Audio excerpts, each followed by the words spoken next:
गौ माता को राष्ट्रीय माता घोषित करने की मांग तेज। नर्मदा में गौ भक्तों ने कलेक्टर को सौंपा ज्ञापन। गुजरात के नर्मदा जिले के सलंबा क्षेत्र में गौ भक्तों ने गौ संरक्षण को लेकर अपनी आवाज बुलंद रखी। गौ भक्तों ने गौ माता को राष्ट्रीय माता घोषित करने तथा देश भर में गौ हत्या पर पूर्ण प्रतिबंध लगाने की मांग के समर्थन में नर्मदा जिले के कलेक्टर श्री गंगा सिंह जी राजपुरोहित को ज्ञापन सौंपा।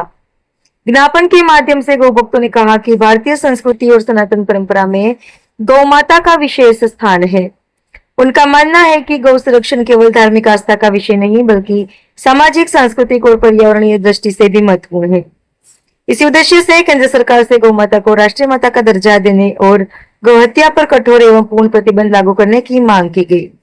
इस अवसर पर बड़ी संख्या में गौ भक्त उपस्थित रहे। सभी ने शांतिपूर्ण एवं लोकतांत्रिक तरीके से अपनी मांग प्रशासन तक पहुंचाई और आशा व्यक्त की कि उनकी भावनाओं को संबंधित स्तर पर गंभीरता से विचारार्थ भेजा जाएगा।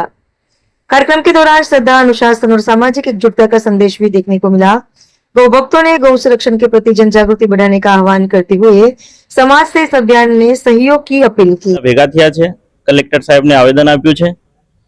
कलेक्टर साहेब ने जो आवेदन आप्युं छे एमां मुख्य मुद्दाओ ए छे के गौ माता ने राष्ट्रमाता घोषित करवानुं, गौ हत्या पर पूरेपूરું प्रतिबंध मूकवानुं अने जे गौ माताओ रस्ताओ पर आम रखड़े छे एमना माटे गोचर भूमि जे अलॉट थयेली हती पहेला ए पाછી मळे અને જે એમને અનુદાન સરકાર તરફથી આપવામાં આવે છે બહુ ઓછું છે, એને સરકારને વિનંતી છે કે એ વધારે. બીજું, ગૌ માતા દરેક હિન્દુ સમાજ માટે બહુ પૂજનીય છે. ગૌ માતાથી બધા જ વૈદિક કાર્ય, પછી અમારા યવન યજ્ઞ બધું જ થાય છે. ગૌ માતાથી જ તમે એના આધારિત જો ખેતી કરશો તો તમારે આ જે કેન્સરની જે અત્યારે વ્યાપ્ત ફેલાઈ રહ્યો છે એ બધું જ બંધ થઈ જશે.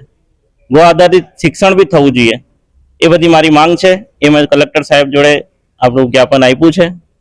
જય ગૌ માતા. મારું નામ છે વિકાસ અગ્રવાલ. સેલંબાથી અમે આવ્યા છે. બધા ગૌ સેવક છીએ.